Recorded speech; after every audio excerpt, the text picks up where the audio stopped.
important things we're going to be talking about for the next year is the tax system here in the state of Ohio. Now, I believe in a tax system that encourages hard work, saving, investing, and home ownership. Not a tax system that punishes those who are doing everything right. Right now, too many Ohioans feel like they're being taxed to death, especially our property owners. That's why I support moving Ohio to a flat income tax. We were able to do that so far in the Senate's version. I plan on fighting to keep that in when we get to conference committee. And, at the same time, we're working to shift local governments away from the growing reliance on property taxes. So Bob talked about it earlier. Property tax is going to be a big issue coming up. I want you guys to understand, not a single dollar of your property taxes comes to Columbus. I'll say that again. Not a single dollar of your property taxes actually come to us as a legislator where I get to decide where it goes. All of it stays local. All of it stays local. And in fact, we pay 10% of what's known as the inside millage, your 1% of your taxes. The state of Ohio pays part of your property taxes. And then we also pay for the homestead exemptions. That's not an exemption. We pay for elderly homeowners. We pay for disabled Americans to have their property taxes paid for. The locals don't have to forego that when we do our homestead exemptions. I just want everyone to understand that, because this is going to be a huge shift in the state of Ohio when it comes to our property taxes. I hear from families, not only in Lucas County, but in Wood County and Ottawa County that I represent, that property taxes have skyrocketed. My property taxes went up 72%. Yeah, it jumped $3,600. Thank God that I can afford it, because my hardworking wife works 2 jobs. Because trust me, as a legislator, we don't make much money. But for many homeowners, the American dream of owning a home is now coming with a nightmare tax bill. That's unacceptable. No Ohioan should feel that they're being punished simply for owning a home and trying to build a life in the state of Ohio. Home ownership should not be treated like a luxury. It's a pillar of the middle class and strong communities. If we want young families to stay here and to build lives, we need to stop punishing them when they decide to buy a home here in the state of Ohio. Instead, we should be broadening the tax base through income tax and sales tax instead of forcing property owners to share an unfair portion of the burden. And that's why I support property tax relief in the state of Ohio. Now, Bob had it a little bit wrong. I got to correct him. I do it sometimes on the radio. When he said we haven't done anything until the petition came around. We started working on property tax reform in the last General Assembly, and we worked hard in the last 6 months. There's been multiple bills we've introduced that have made their ways through the Ways and Means Committee. And there's a proposal, the one that you alluded to, that just came out, the Property Tax Relief Act, HB 335, does just that. It forces local governments to diversify their tax base, so they don't rely on property taxes. We're going to give them the ability to increase sales tax and income tax here to make sure property owners are not overly burdened. Secondly, I have a vision for the criminal justice system here in the state of Ohio. That's laser focused on protecting communities from the real threats, and that's repeat violent offenders and sexually motivated criminals. I want to be perfectly clear. When I say criminal justice reform, I'm not talking about the soft on crime policies you see in California and in Washington and Oregon that's leading to what we're seeing here in LA, right? I'm not talking about policies like that. I'm talking about shifting our criminal justice system to be smart and targeted and focused on protecting law-abiding citizens from the worst offenders we have in our state.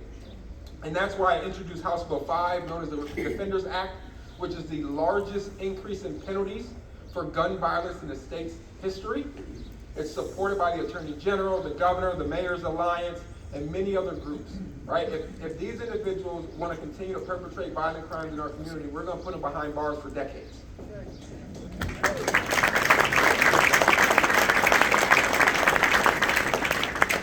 I also introduced the Human Trafficking Prevention Act. That bill is real simple. If you engage in human trafficking and you try to kidnap our kids with the intention to have sex with them against their will, you abduct our women, we're going to put you in prison for life in the state of Ohio.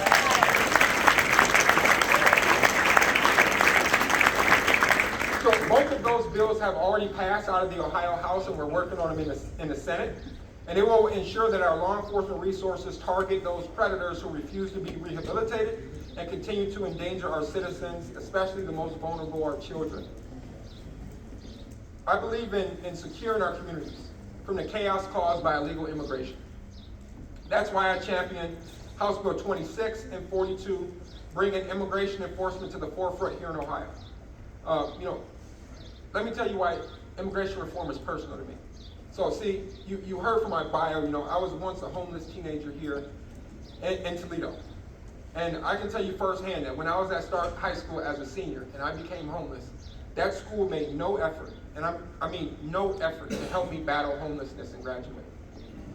I was an honor student when I dropped out and started sleeping on park benches. They didn't roll out the red carpet for me. They didn't make sure I had resources to make sure I got a good start in my life. No one made sure that I had what I needed to fight to get through it. But now we watch as a 24-year-old immigrant pretends to be a 16-year-old homeless kid, and our school district rolls out the red carpet to this kid to enroll, where he engaged in relationships with underage girls. The guy was 24, and he couldn't even make the varsity soccer team. And now our state has dropped all criminal charges against him because he's charged in federal court. We're going to be looking to make sure that those criminal charges get reinstated here in the state of Ohio, and those families get adopted. We will continue to fight to protect Ohio's children and our communities. We introduced House Bill 42, and it will help us collect data on just how many illegal immigrants are in Ohio and receiving our valuable resources, our public benefits. I asked for our school districts to collect aggregated data on how many illegal immigrants they have in their school district, because we pay for their education. Every one of those school districts called me and said, we don't want to produce that data. Perrysburg openly said, I'm not cooperating at all. And that's why I introduced this bill. We're going to require our hospitals, our jails, our police departments, our schools to give us the data we need so we can see exactly how big of a problem it is here in Northwest Ohio.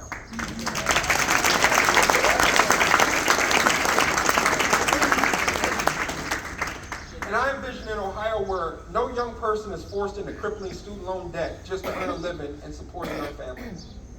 We need more affordable, market-driven paths to good-paying jobs here in our state, and more value for the education our kids pursue. That's why I continue to push for an expansion of what's known as IMAP, our workforce development program.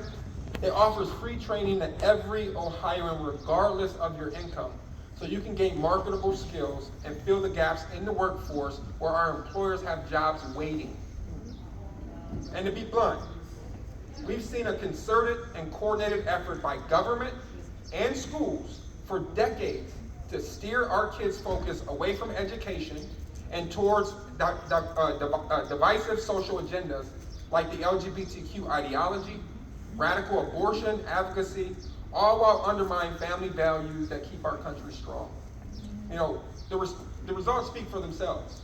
We're seeing the lowest birth rates that we've had in a long time, fewer marriages than we've ever seen in generations, higher divorce rates than we've ever seen, and absolutely shocking abortion numbers here in the state of Ohio.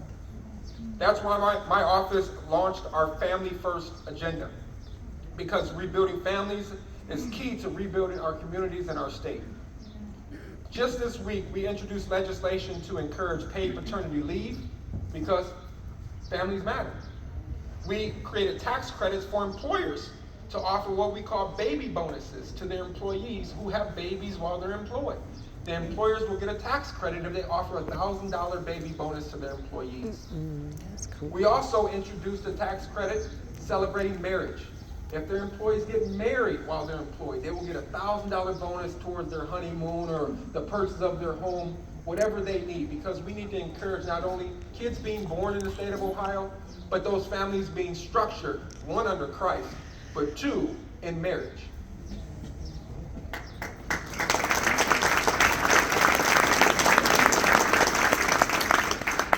And we didn't stop there. We go further.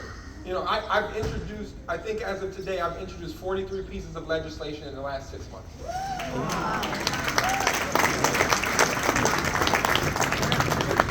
We're really working hard. Every day that I'm in the legislature is a true privilege to serve, and that's exactly what I do. My wife thinks I work way too much. We'll be watching the movie and I'll be on my side writing legislation. It's the truth. But we also introduced Ohio's first ever legislation to designate the period between Mother's Day and Father's Day Natural Family Month.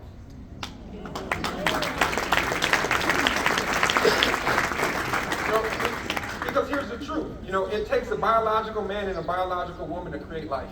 Yes. They may be trying to teach our kids differently, but it takes a biological man and a biological woman to create life. Yes. And the best chance for that child to thrive socially, emotionally, and economically is when those two biological parents stay together and raise that child in a committed marriage. I will not apologize for championing natural families and promoting a culture of life here in the state of Ohio.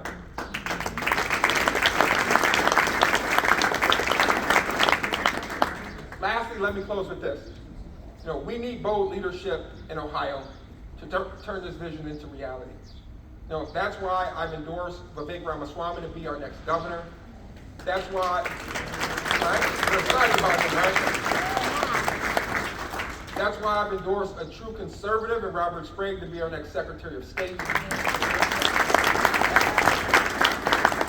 I know Robert will do a great job in safeguarding our elections because we've watched how he's conducted himself in office when he's safeguarding Ohio's financial investments as state treasurer. But let me be honest. Here in Northwest Ohio, we've had a member of Congress in the 9th District who has been in Washington longer than I've been alive. I'll let that sink in for a second. And I'm not that young. Marcy Kaplan. So what's Marcy's greatest accomplishment? Getting reelected more than 20 times. That's her greatest accomplishment. Meanwhile, our district is falling behind the rest of the state and the country. We've watched jobs leave, families leave, young people leave, and nothing has changed in Washington. Well, enough is enough. We need a fighter, a conservative voice who will take our vision to Washington and represent values of Northwest Ohio.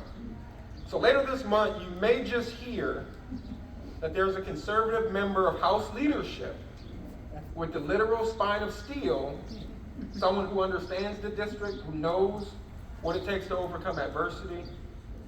He may just be declaring that he's running for Congress in the 9th district.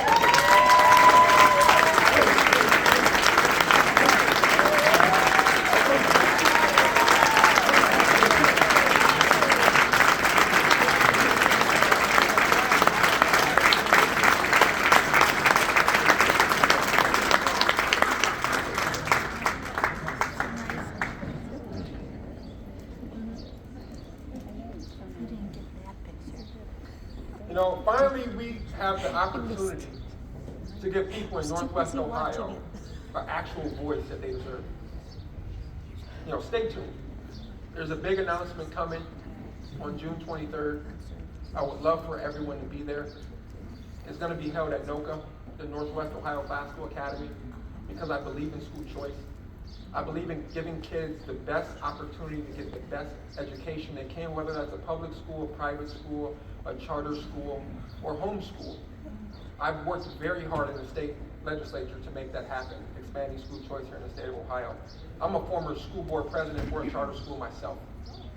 I really believe that the future of this nation is going to be found in the education of our kids. And there's not a dollar that we can spare, but we also have to be fiscally sound and realize that it's the quality of the education that matters. The quality of the education that matters. So I hope to see you guys there because, together we can build an Ohio that honors faith, honors family, freedom, and the American dream. Because that's the things that I believe in. I walk by faith first. It is the foundation of my life. And just last week, we were at prayer on the steps of the State House. And we had hecklers, we had protesters.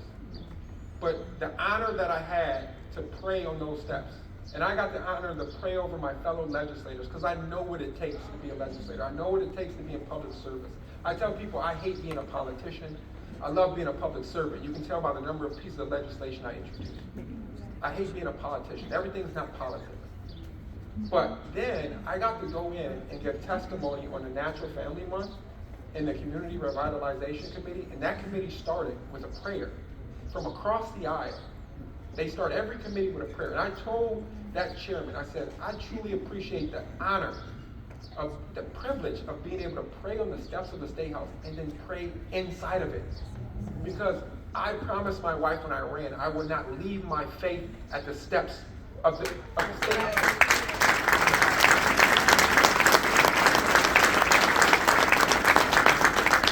So what is my vision for the state of Ohio?